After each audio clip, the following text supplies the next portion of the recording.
On va évoquer avec vous ces émeutes, ces journées terribles que nous avons vécues, et puis la fin de ces émeutes. Pourquoi? Qu'est-ce qui s'est passé? Est-ce qu'il y a eu quelqu'un ou des gens qui ont demandé aux jeunes de s'arrêter? Sans doute les trafiquants ont-ils joué un rôle? On regarde juste le reportage d'Augustin Donadieu, je vous passe la parole ensuite. Pour préserver leur trafic, les dealers auraient-ils joué un rôle dans l'accalmie de ces derniers jours? Oui, selon William Maury du syndicat Alliance Police Nationale. On a des échos comme quoi dans certaines cités, il y a des holà qui sont mis pour arrêter ces émeutes et pour que le trafic puisse reprendre de plus belle.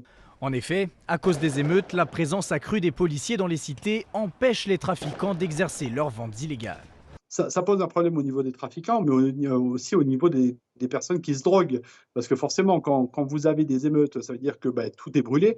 Vous avez une présence policière avec 45 000 policiers et gendarmes qui est accrue. On sait que les émeutes se passent généralement dans les cités, donc forcément, les clients ne peuvent plus y accéder. Les trafics de stupéfiants reposent sur un système pyramidal. Les trafiquants ont la main mise sur les dealers et pendant les émeutes, ces règles restent inchangées, selon William Maury.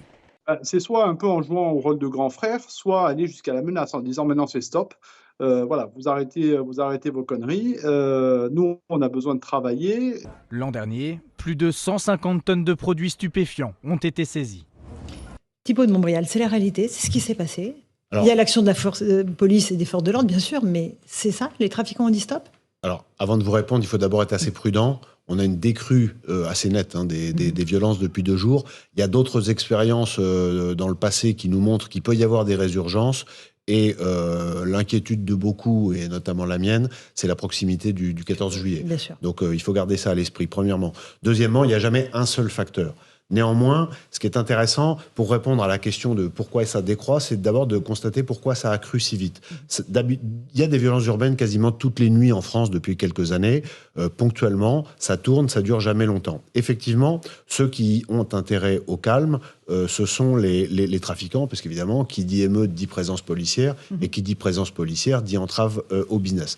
Ce qui s'est passé la semaine dernière à Nanterre, ça a été un choc qui a généré une émotion instantanée telle, notamment grâce à la vidéo, que toutes ces positions raisonnables ont volé en éclats, sans doute aussi parce que le trafic à Nanterre était tenu par des chefs beaucoup plus jeunes, puisque les chefs historiques étaient, sur les 2 ou 3 dernières années, soit morts, soit en prison, donc avec une tenue peut-être un peu moindre du quartier. Tout ça, c'est des éléments de conjoncture.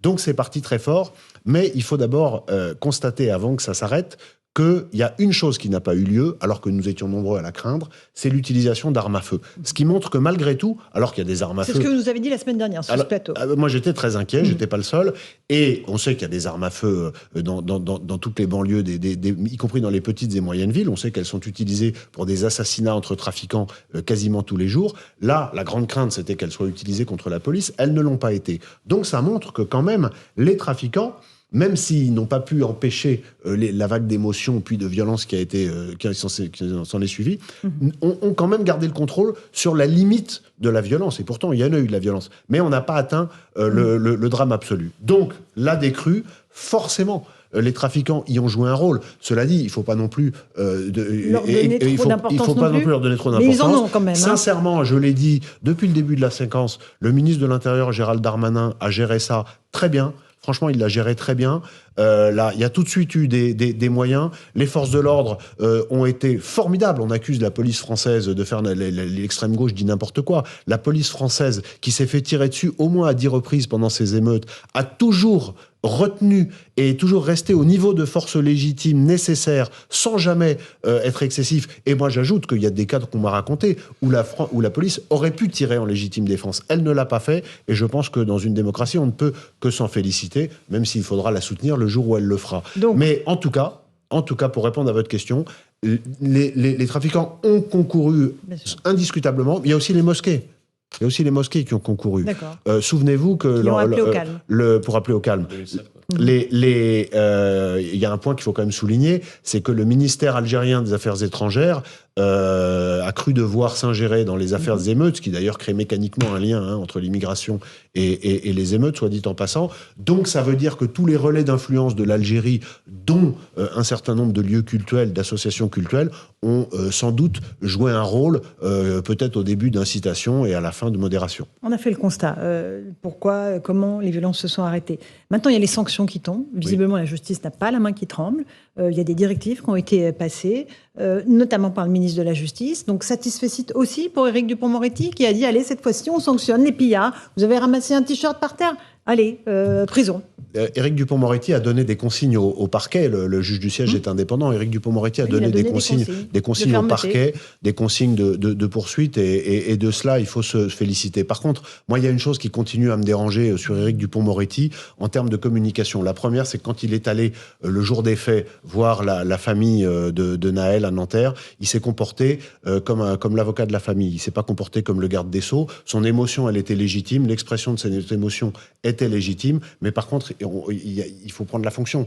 Il est garde des Sceaux et je pense qu'il y a une limite. Il y avait, me semble-t-il, un certain malaise. Et puis quand je l'entends cet après-midi au Sénat, mais déjà hier sur une chaîne de télévision, expliquer que face aux familles, eh bien, il faudrait être ferme, évoquer l'article 227-17 qui permet de poursuivre les parents qui seraient en défaut d'éducation, ce qui est une bonne idée. Moi, je suis pour appliquer les textes qui existent et pas pour en rajouter à chaque crise.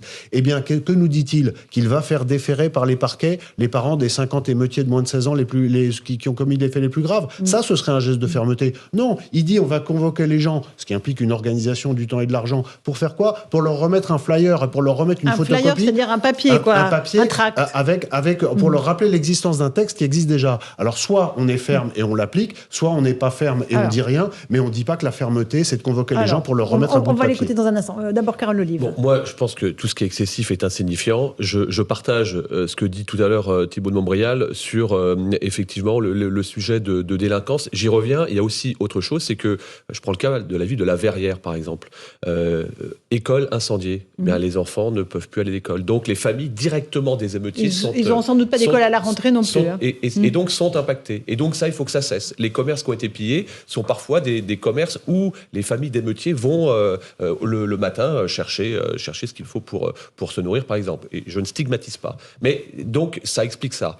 Merci d'avoir rappelé le travail de Gérald Darmanin, parce que les délinquants, effectivement, je ne sais pas s'ils sont agis, évidemment que ça les arrange, mais il faut qu'ils en profitent, parce que là, ce qui est mis en place par le ministère de l'Intérieur et aussi par le ministère de la Justice, M. de Montbrial, nous montre quand même, on ne peut pas dire il y a encore 10 jours que la justice était trop lente, pas réactive, et aujourd'hui, avec ce qui s'est passé à la fois à Marseille, à la fois à Versailles hier, des sanctions qui sont très fermes, oui, très ferme, pardon. Oui, c'est un message, et c'est un message qu'attendent les Français. Cette réponse-là, elle est attendue par les Français. J'ai pas dit l'inverse. Alors, un tout petit mot de Karim, et on écoutera Éric Dupond-Moretti en quelques heures. C'est le fait que le gouvernement nous a donné le sentiment d'avoir enfin un cap partagé. Ce qui n'était pas le cas entre le ministre de l'Intérieur et le garde des Sceaux avant les émeutes. On avait deux approches, j'allais dire un peu idéologiques, qui se déclinaient sur le terrain. Une approche qui était celle de la fermeté de Gérald Darmanin, une approche qui apparaissait plus laxiste du côté de M. Dupond-Moretti. C'est une réalité, ça. On se disait même, mais c'est chien et chat. Je veux dire, ils ne peuvent pas être d'accord. Comment avoir un cap? À un moment donné, vous partagez le même gouvernement, vous devez aller dans la même direction. Or là, ces émeutes ont permis, on peut le saluer, mais maintenant il faut que ce cap soit maintenu, donc d'adosser la fermeté du ministre de l'Intérieur à celle du garde des Sceaux. Et donc on voit bien que quand ça converge, les peines tombent, elles ne sont pas simplement prononcées, elles sont effectives. Donc, et deux, c'est aussi dissuasif et préventif. Parce que quand vous agitez le risque de la sanction réelle et véritable, mais il y en a certains qui ne passeront pas à l'acte. Quand ce risque-là, il est simplement incanté, mais qu'il n'est jamais mis en œuvre, vous vous dites finalement, il ne m'arrivera rien. Là, on ne peut plus se dire, par ces émeutes, il ne m'arrivera rien. Maintenant, il va falloir qu'on s'inscrive dans la durée. Pour s'inscrire dans la durée, il va falloir, pour les jeunes mineurs, des centres d'éducation renforcés. On en a 50 dans le pays. On n'en a même pas un par département alors qu'on a 100 départements. Des places de prison, on a 72 000 détenus. On a 60 000 places. Donc, le problème, c'est que nos infrastructures risquent de ne pas suivre. Il va être là le sujet. Donc, ça veut dire que si on a des peines complémentaires ou alternatives, il faudra qu'elles soient effectives.